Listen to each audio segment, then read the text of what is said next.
Hello there! Because you clicked on this video, there is a good chance you already know that good part of the internet recently is absolutely losing their minds over 5G technology being introduced. People are alleging that 5G technology can have negative impact on human health. Some even go as far as to link 5G technology with the ongoing pandemics of COVID-19. Now, if you are one of the people who are against 5G, please do me a favor. Go to the nearest mirror, look yourself in the eye, and ask yourself a question. Do I actually understand what am I protesting against? Do I know what does 5G even mean? How does it work? And how it can, or rather cannot, interact with human body based on scientific research and laws of physics?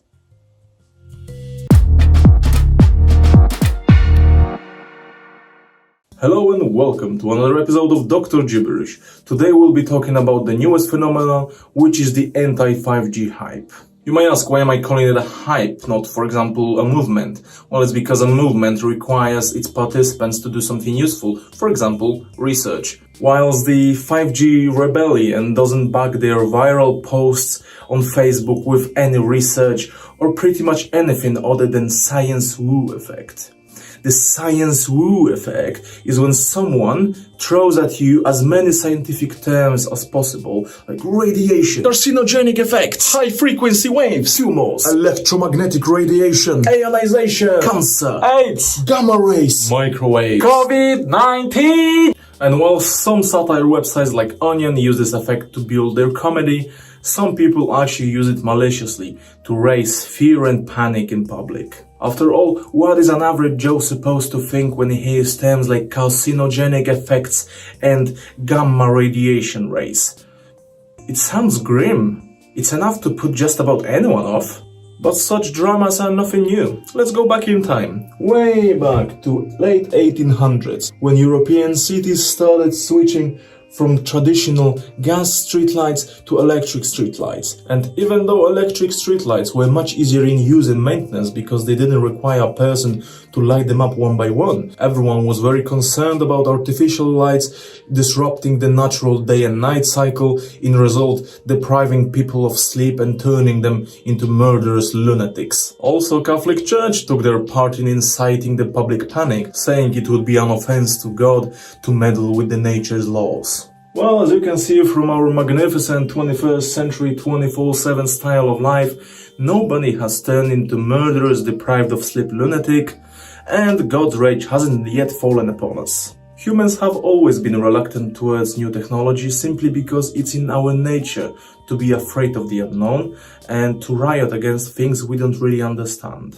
And so, whilst all the Facebook posts are full of loud terms like ionizing radiation and carcinogenic effects, 5G means nothing more than yet another upgrade to wireless information transfer systems which we already use for decades. And the mysterious term 5G means nothing more than fifth generation of mobile networks with higher frequency than the previous one. Higher frequency means simply that bigger packets of data can squeeze through the connection at once, enabling us to reach speeds of even 10 gigabytes per second. The only problem is, as you increase the frequency of a carrier wave, you also significantly reduce both its effective range and ability to penetrate solid objects like walls. And that's why all the emergency services, such as an ambulance, use low-frequency radios, because low frequencies can transport information over much longer distance and penetrate obstacles in its way much easier. That's also why when you talk to someone over walkie-talkie, which uses low-frequency radio waves, you can talk to another person over a distance of 3 to 4 miles, whilst for your Wi-Fi, which uses high-frequency waves, it's enough for you to go to your car to lose your signal. So that's the basic explanation of what 5G is, but as it happens with public, it's not the explanation that matters, it's the catchy keywords. So it's understandable that an averagely educated person hearing words like 5G, radiation and high frequency can simply overheat and just go, "Oh, enough now! Get out of my lawn with this stupid 5G, you goddamn kids!" And so it happened this time. People hearing unfamiliar scientific terms started panicking. And as history of past couple of weeks has shown us, when people panic, they do silly things.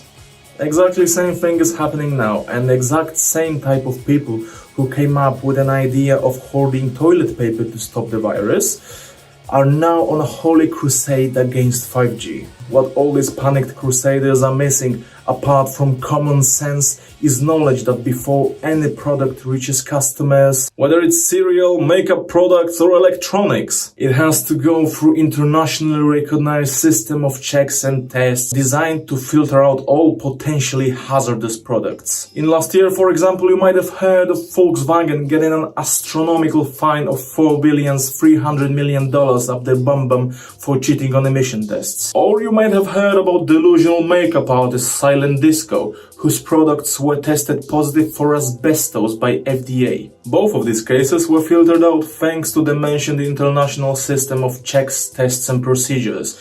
But that's obviously not something the panicked crusaders will tell you about. Okay, now we're gonna do a very basic common sense check, which is usually failed by most of the conspiracy theories. So if you are still keen on the 5G conspiracy, please make yourself some coffee, sit down, make yourself comfortable, relax, and do your honest best to answer the following question. How exactly would mobile phone companies and network providers benefit from developing a product that irradiates their customers or sabotages their health otherwise? As a result, primo, they would lose customers, and with customers a whole lot of money because people would be refusing to use and buy their products out of sheer fear, which is sort of already happening because of the whole conspiracy. And secundo, they would be buried under tons of lawsuits and health damage claims. It doesn't really make sense if you think about it, does it? The main source of fear, however, is, as usual, the word radiation. That's mainly thanks to our beloved countries, USA and Russia, who for over 40 years have been standing in a Mexican standoff, threatening each other with nuclear weapons. It has left such a great mark on society and pop culture that most of you, even those born after these horrific times, seeing this sign, will feel uneasy, disturbed. This explains why people are so concerned about anything that has word radiation in it, especially when we talk about device we put directly to our head, where our brain is.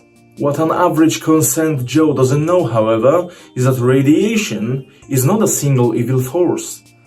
It's a spectrum reaching from non-ionizing wavelengths emitted by just about anything around us, cables in your walls, waves of your favorite radio station passing through you as you watch this video, through TV broadcasts, wavelengths of which are often counted in meters if not kilometers, all the way to X-rays, gamma rays and cosmic rays, wavelengths of which are smaller than a single atom and sometimes even smaller than atoms' nuclei. Generally speaking, non-ionizing radiation is characterized by long wavelengths and low frequencies, whilst ionizing radiation is characterized by extremely short wavelengths and incredibly high frequencies. The radiation everyone fears is obviously the ionizing radiation, for example, gamma rays which are emitted during a nuclear explosion. Gamma rays are also what comic books and superhero movies tell us will give us superpowers. But in reality, the only thing it's gonna give you is bone cancer. And how ionizing radiation can be destructive and harmful for humans is because their wavelengths are so incredibly small and their frequency is so incredibly high, they are able to knock electrons loose out of atoms, in result damaging and breaking down molecules your body is made of. But that's ionizing radiation. Non-ionizing radiation doesn't carry nearly as much energy as ionizing radiation, its wavelengths are way longer and its frequencies are way lower, rendering the wavelengths incapable of knocking electrons out of atoms. It simply doesn't have enough oomph to break molecules and damage cells inside your body. Technically, one thing non-ionizing radiation could do to molecules is to heat them up by vibrating them extremely fast. And that's exactly how a microwave works. It emits microwave radiation which carries just enough energy to be able to vibrate water molecules inside food, which transfers into heat, making your meal nice and warm. But hold on a second, on the diagram I just showed you, 5G and other wireless networks are right next to microwave radiation. So, Is it going to heat up and cook our brains?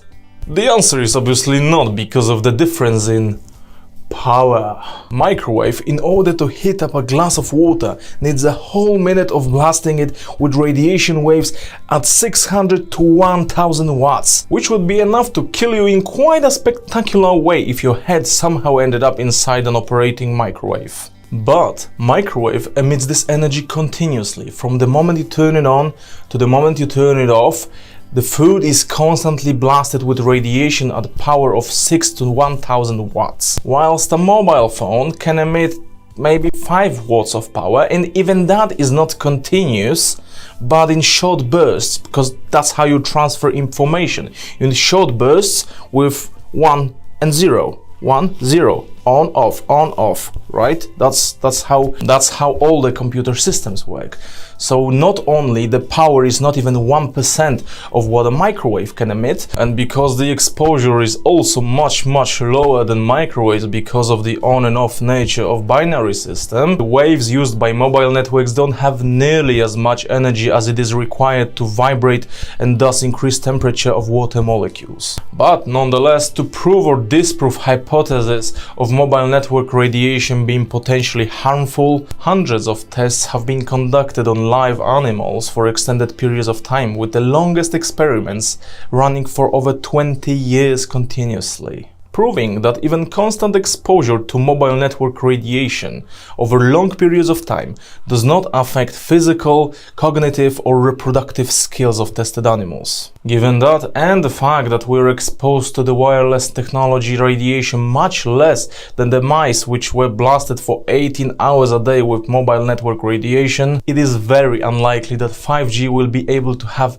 any negative impact on our health. One more thing about our graph of electromagnetic radiation spectrum. Have you noticed what has a higher frequency than mobile networks will ever have? Something that, unlike mobile networks, is definitely ionizing. That's right. Visible and invisible light spectrum and ionizing radiation were constantly blasted with by our beloved day star, Sun. Everyone knows, including even the biggest tinfoil hat nutters, that if you go out in a hot sunny day without sunscreen or clothes covering your skin, you risk getting a sunburn caused by solar radiation. So, even if regardless of all the scientific explanations I gave you today, you still decide to pursue the holy crusade against 5G, let me give you a pro tip here. Buy some sunscreen and put it generously all over your beautiful face.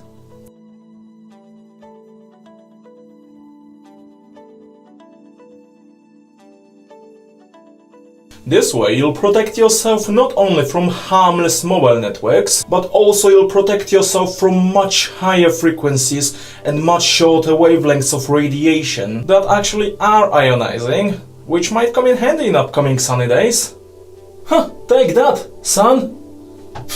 The only thing it won't protect you against is wicked imagination and wishful thinking of people who choose to reject science, choose to reject presented evidence and studies, and instead continue pursuing something they'd prefer to be true. These people usually choose to believe in what's more exciting than the boring life we all live every day.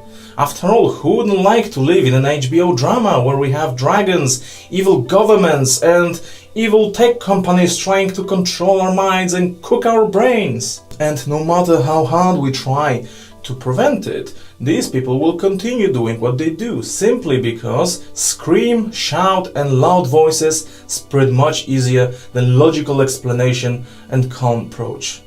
Panicked crusaders will continue their crusades, and civil unrest and social panic will continue to rise as 5G continues to be introduced, until we are simply over with it and everyone just kind of moves on. Same as we did with 3G network and some couple years back with 4G network. Do you remember any conspiracy theories about 3 and 4G today?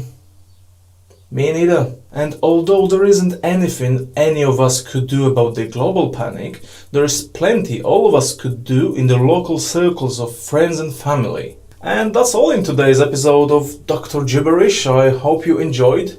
Hope you have learned something new. I hope if you were having any concerns or doubts around 5G technology, we have successfully dispersed them today. Thanks for watching. If you have enjoyed this type of content, please consider subscribing, as it really keeps me motivated to make new videos. If you have any comments, whether related to this episode or to general science, please make sure to leave them in the comments below, and I'll do my best to answer them in a scientific way. And finally, if you have enjoyed this video, if you have learned anything new, please consider sharing it with your friends and family, as it's the only way for our channel to grow. Thanks for doing that. You are amazing. Oh, I'm gonna be so smooth.